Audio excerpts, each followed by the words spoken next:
Assalamualaikum warahmatullahi wabarakatuh. Perkenalkan, nama saya Renggang Reja Bahri. Saya perwakilan dari kelompok 2 yang ingin mempresentasikan hasil kerja kami, yaitu mengenai vitamin larut lemak. Di sini saya ingin menjelaskan mengenai apa itu vitamin larut lemak, fungsi bahan pangan, dan juga bahan pangan yang terdapat vitamin larut lemak, yaitu vitaminnya terdiri dari A, E, D, dan juga K. Dan juga kami akan membahas kasus-kasus yang terkait dengan vitamin larut lemak. Oke teman-teman, di sini saya sudah masuk pada materinya. Yang pertama yang kita bahas adalah apa sih vitamin larut lemak? Vitamin larut lemak adalah vitamin yang diserap tubuh bersama dengan lemak dan disimpan di dalam tubuh, terutama di hati. Vitamin ini dibutuhkan dalam jumlah tertentu untuk fungsi tubuh seperti imunitas, penglihatan, kepadatan tulang, dan pembekuan darah, serta tidak dapat dikeluarkan melalui keringat atau urin dan bisa menumpuk jika berlebihan. Vitamin yang larut dalam lemak terdiri dari 4 jenis utama. Yang pertama, vitamin A, vitamin D, vitamin E, dan vitamin K. Sumber pangan vitamin tersebut yaitu yang pertama vitamin A. Vitamin A atau disebut dengan retinol pada sumber hewani itu terdapat pada hati ayam, minyak ikan, kuning telur, susu, dan produk olahannya seperti keju dan mentega. Pada sumber nabati atau disebut dengan provitamin, ini itu terdapat pada wortel, ubi jalar, oranye, bayam, kangkung, dan pepaya dan juga mangga. Dan pada vitamin D pada sumber makanan hewani yaitu minyak hati ikan kod, ikan berlemak seperti salmon, sarden, tuna, dan makarel, kuning telur, hati susu,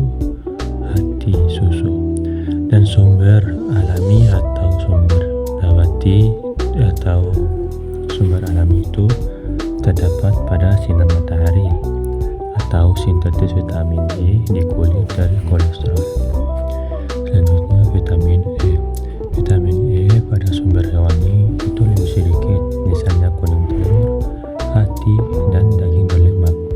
Dan pada sumber nabati itu terdapat pada biji-bijian, kacang-kacangan, dan juga pada gandum utuh.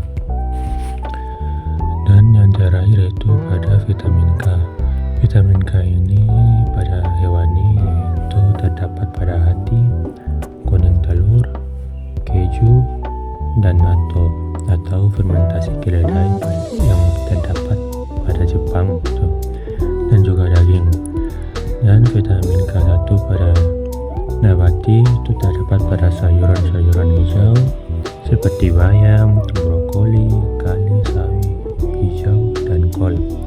Dan juga terdapat pada kacang polong dan minyak canola. Selanjutnya, apa sih fungsi vitamin larut lemak? Pada tabel ini dia menjelaskan mengenai fungsi-fungsi vitamin larut lemak, yaitu yang pertama vitamin A. Vitamin A berfungsi sebagai menggalakkan pertumbuhan tulang, pertahanan terhadap penyakit, dan memperbaiki struktur kulit serta menggalakkan rabun. Vitamin D berfungsi sebagai pertumbuhan normal, meningkatkan parasitrat, dan menggalakkan penyerapan kalsium dalam usus, dan juga menjaga kesehatan tulang dan gigi. Vitamin E berfungsi sangat penting untuk mempertahankan fungsi saraf dan otot. Vitamin ini bermanfaat sebagai mencegah penyakit jantung dan melambatkan penuaan. Vitamin K fungsi untuk mereka yang baru menjalani pembedahan. Itu sangat bagus. Vitamin ini membantu membentuk struktur tubuh baru dan menyembuhkan jahitan. Oke, selanjutnya saya akan menjelaskan kebutuhan dan rekomendasi asupan pada vitamin larut lemak. Nah, pada tabel ini menjelaskan mengenai kebutuhan dan asupan pada pria dan juga wanita. Nah, pada pria ini vitamin A yaitu 800 sampai 2833 U per hari. Dan pada wanita yaitu terdapat 700 atau 2333 per hari. Dan yang lain teman-teman bisa lihat pada tabel ini.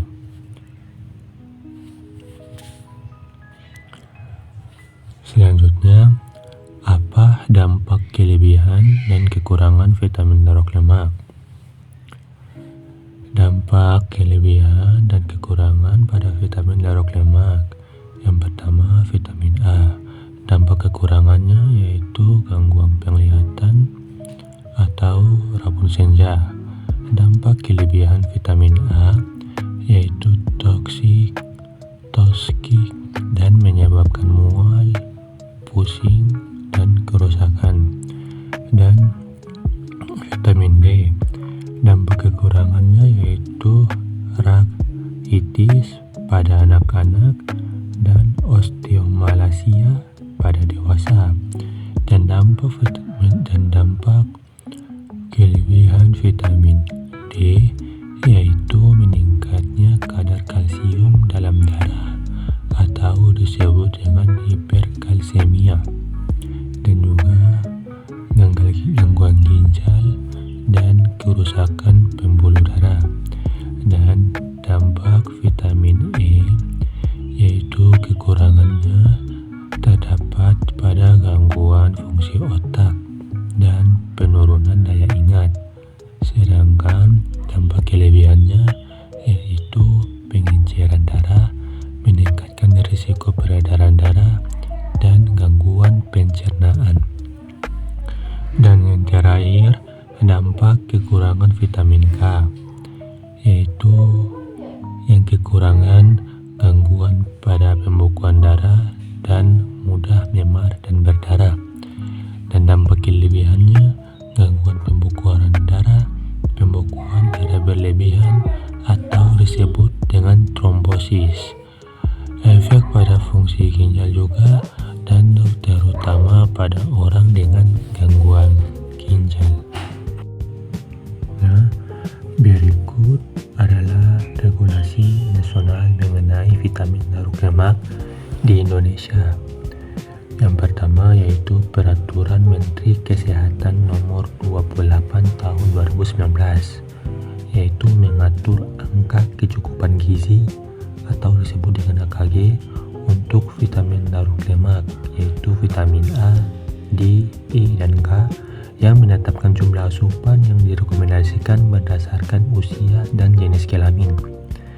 Dan selanjutnya Peraturan Balai POM Nomor 24 Tahun 2019, yaitu menetapkan batas maksimum residu vitamin dan mineral dalam suplemen, termasuk vitamin larut lemak, untuk mencegah kelebihan dosis. Nah, semua regulasi ini yang ada di atas itu bertujuan untuk memastikan masyarakat mendapatkan asupan vitamin larut lemak yang cukup dan aman. Selanjutnya, isu terkini terkait vitamin larut lemak, yaitu yang pertama kekurangan vitamin D.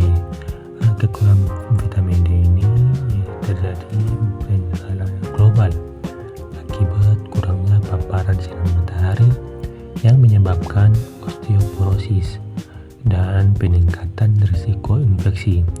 Solusinya yaitu fortifikasi makanan dan suplementasi. Selanjutnya, vitamin E untuk penuaan. Vitamin E digunakan sebagai antioksidan dan mencegah penuaan. Penggunaan berlebih bisa berbahaya. Yang solusinya yaitu melakukan penelitian lebih lanjut untuk dosis yang tepat. Dan selanjutnya yaitu obesitas dan vitamin D. Obesitas jelas mengurangi efektivitas vitamin D dalam tubuh, mengurangi ketersediaan aktivitas juga. Dan solusinya bagaimana? Yaitu solusinya melakukan penelitian mengenai dosis yang diperlukan untuk individu obesitas. Nah, isu-isu yang ada pada atas ini menunjukkan pentingnya pengelolaan konsumsi vitamin untuk mendukung kesehatan yang optimal. Oke, selanjutnya kita masuk pada studi kasus yang berjudul vitamin larut lemak dan senyawa bioaktif pada diabetes mellitus tipe 2. Nah, pada tabel ini itu terdapat biodatanya. Yang pertama itu pasien ini berumur 55 tahun dan terkena diabetes mellitus tipe 2 atau disebut gula darah tinggi. Pengobatan awalnya yaitu dimulai dari pengobatan dengan metformin, namun kontrol gula darah masih buruk. Dan terapi yang harus diberikan yaitu yang pertama suplementasi vitamin D yaitu 1000 per hari. Yang kedua suplementasi vitamin E yaitu 400 per hari. Dan yang ketiga konsumsi senyawa bioaktif seperti teh hijau dan blueberry. Hasil setelah 3 bulan yaitu fasting blood glucose turun dari 180 mg ke 130 mg dan HbA1c turun menjadi 7,2% dan juga sensitivitas insulin meningkat, kontrol metabolik lebih baik, dan juga gejala neuropati berkurang. Dan rekomendasi yang harus diberikan yang pertama suplementasi vitamin D dan E pada pasien dengan DM tipe 2, konsumsi makanan kaya senyawa bioaktif seperti teh hijau dan blueberry. Nah, yang pertama pada pasien tersebut itu vitamin D berperan dalam meningkatkan sensitivitas insulin dan menurunkan resistentasi insulin yang umum pada pasien diabetes tipe 2. Dan juga vitamin E ini memiliki sifat antioksidan yang membantu melawan kerusakan oksidatif yang terjadi akibat hiperleukemia kronis pada diabetes. Yang ketiga, senyawa bioaktif seperti polifenol dalam teh hijau dan flavonoid dalam blueberry dapat meningkatkan kontrol glukosa darah dan melindungi tubuh dari peradangan kronis yang sering terjadi pada pasien diabetes. Dan yang keempat, pendekatan ini menunjukkan potensi dalam pengolahan diabetes secara komprehensif selain pengobatan farmakologis seperti metformin. Dengan suplementasi vitamin D dan E serta peningkatan asupan senyawa bioaktif, pasien berhasil mengatur gula darah dan mengurangi komplikasi diabetes. Oke, sekian. Oke, itulah presentasi dari saya. Jika ada kurangnya saya mohon maaf. Dan untuk teman-teman jika mau bertanya, silakan bertanya pada kolom komentar. Nanti akan dijawab